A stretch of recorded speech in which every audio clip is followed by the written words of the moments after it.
1.051 millones de usuarios la convierten en la sexta red social más popular del planeta. Detrás de los challenges, los virales y los contenidos inocentes hay una faceta desconocida y mucho más polémica. Decenas de informes advierten sobre su uso y acusan a China de llevar adelante operaciones de espionaje con la app.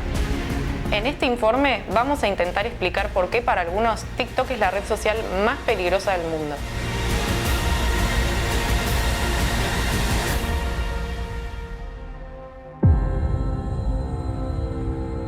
Al mismo tiempo que Zuckerberg marcaba el pulso de las redes sociales en el mundo con Instagram, del otro lado del océano, un empresario y tecnólogo chino, Zhang Yiming, fundaba en 2012 ByteDance.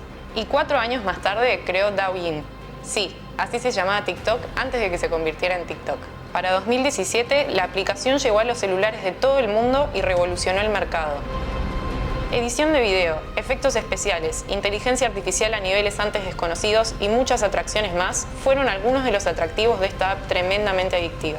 En 2021, TikTok se convirtió en la aplicación más descargada del planeta. Pero volverse popular siempre despierta la curiosidad de los demás, y Yiming está a punto de descubrirlo.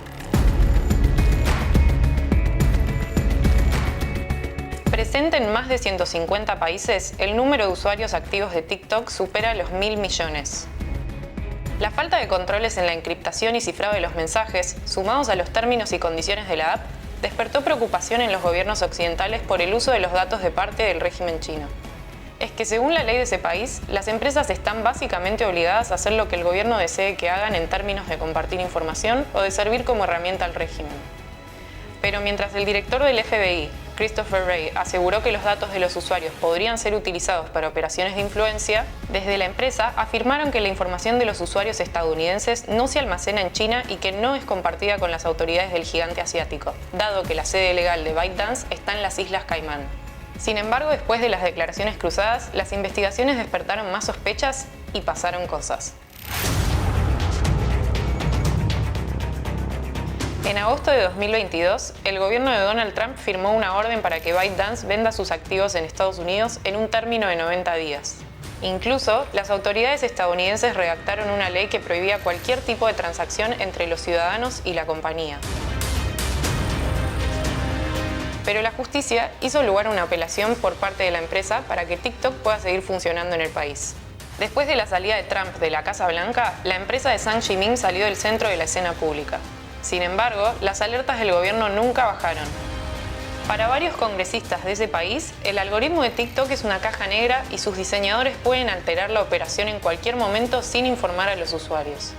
Por lo pronto, hace pocas semanas, Estados Unidos, Canadá, Reino Unido y más de 30 agencias gubernamentales de Occidente prohibieron a sus funcionarios utilizar la aplicación en el ámbito laboral y, en algunos casos, los obligaron a eliminarla inmediatamente de sus celulares.